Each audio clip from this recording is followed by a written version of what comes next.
Alright everyone, it's time for Ukraine Invasion Day 9. We've got a slew of updates here, some of which are more meaningful than others. We do have to talk about U.S. energy policy, but I'm going to mainly do that as a new tech exclusive today. Links down below if you're watching on YouTube in a pinned comment. Of course, I make exclusive content each day. Today probably only one video because I do actually finally have the first literary update of the year. There will probably be a pretty steady slew of those for some time to come because there's such a backlog of work from the first 2 months of the year. Amazon changing, I guess, its TOS with regards to public domain. I got such a backlog that I'm basically done with all of the editing for the year, but I still got more than 10 works that I actually have to put up. So I will do the literary video today. First, we got to talk about the negotiations. Of course, the Ukrainians and the Russians were negotiating, trying to get some sort of ceasefire to create like peace corridors and stupid shit like that that really doesn't mean anything. They haven't been as productive as stupid people thought that they would be, because here's negotiations between Russia and Ukraine, and this is typical of that region of the world. Russia says, okay, here's the deal. You give us 100% of what we want, and we won't kill you all. Ukraine says, no, you give us 100% of everything that we want, and we won't kill you. Well, you can't really. How are you supposed to negotiate? Okay, we'll only kill half of you. That's our counteroffer to killing us all. It doesn't really work. You would need, if Trump were president, he would be physically over there. He probably would have gotten something meaningful done and there'd be a ceasefire, if there was ever an invasion of Ukraine to begin with. In the absence of any strong, singular Western leadership, and with the reluctance of the West to either go up to bat, even in a non-NATO sense, which is allowed, by the way, to all of the members of NATO, the Polish right now could go into Ukraine physically and say we're joining the fight, and it wouldn't necessarily trigger NATO articles, nor necessarily a nuclear conflict or standoff, by the way. But if they're not willing to do that, and they shouldn't, because that's a terrible idea, because it could cause a nuclear war. If you're not willing to sell us jets and shit, I don't know, what do you expect me to do, says Zelensky. In this situation, negotiations, they won't work. There's no central Western figure to cement together countries and mount any response. It's not mainly economic. Bringing us, unfortunately, to U.S. energy policy. The Biden administration over the last few days has reiterated to everyone in the wake of SOTU, we're not expanding domestic drilling. We don't want more gas and oil. Yeah, we realize the price is skyrocketing. We realize that Joe stupidly blunders into constantly saying, I'm going to do something about these prices. You know what we're going to do about them? We're going to build more Chinese-made solar panels. We're going to build more charging stations so that the Chinese-sourced lithium battery-operated electric cars that were partially built by components that were made by slave labor, so that those coal-powered cars can get on the road and you'll save a few cents per mile. This is ludicrous. This is insane. What we need to do is unbridle U.S. energy. We could probably redouble the amount of natural gas we're producing. We don't have to worry about Russian energy prices. We got plenty to sell to Europe. The Europeans, after this, I'm sure, would be willing to pay a few cents more per unit to make sure it's a stable supply that wasn't funding someone that was right on their doorstep attacking a nearby neighbor. Just saying that the fringe benefits, I think, outweigh the slight extra cost of the shipping involved. Hell, you could probably build a fucking pipeline across the Atlantic Ocean. AOC thinks you can build a transatlantic railroad system quite easily, so why don't we build the railroad and put a pipeline next to it? We'll kill two birds with one stone. And then we can go after those cow farts that AOC is so worried about. This is nuts.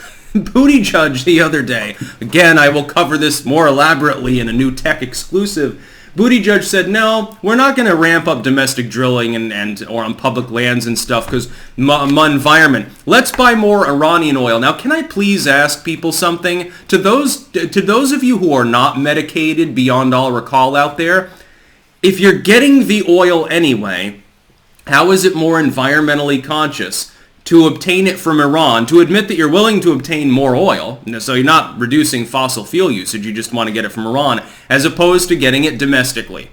What's the difference? The difference, of course, is they want the prices to go up so that they can make more Chinese-sourced solar panels, more Chinese-sourced aluminum windmills, etc., etc. Green energy has become a NIMBYist joke.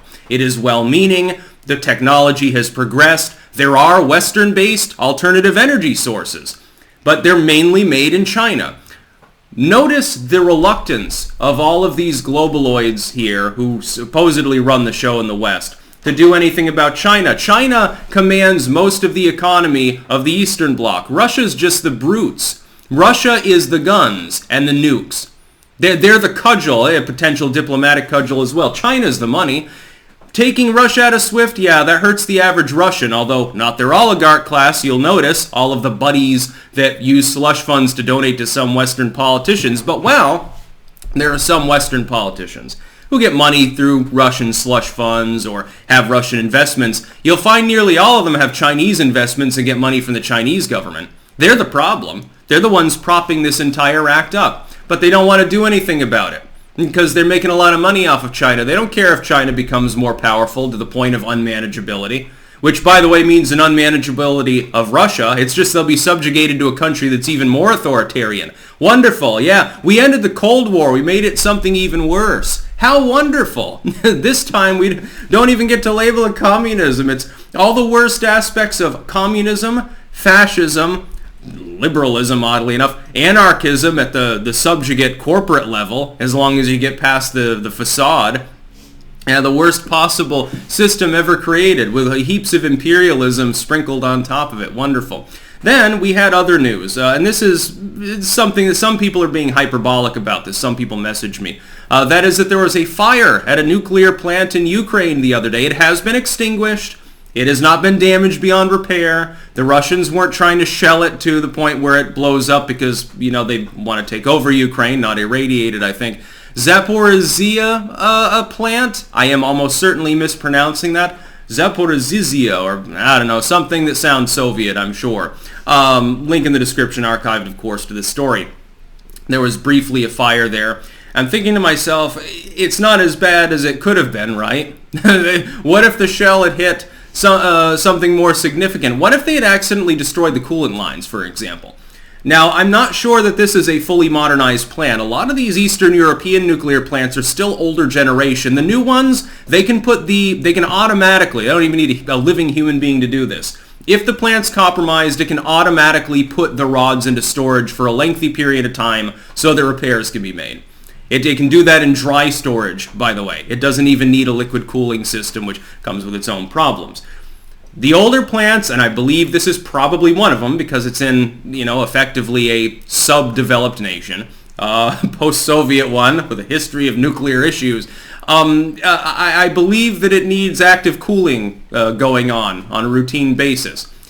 Now, let's say that you knock out the cooling system. You knock out the generators and stuff because, there's Ukrainians inside the plant trying to flush them out. Maybe you don't even know it's a nuclear plant. These are some outbuildings. You think that they're different from the plant, and actually it's a control station or a storage depot for spent fuel rods or something. Whoops. We're going to be ghoulified. We're going to glow more than the CIA now, says Ivan Natalia.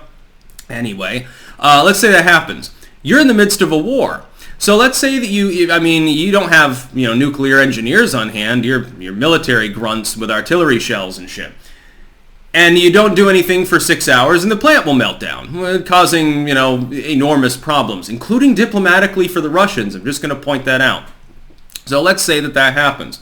And you contact the Ukrainians and say, well, we need the nuclear engineers back because we made an oopsie. How the fuck do we reconnect the cooling line? The plant's going to blow up. The heat's rising. The borinated water's not working properly. The pumps are off and shit. And what if the Ukrainians say, well, we think this is a trap to try to capture nuclear specialists, so we're not going.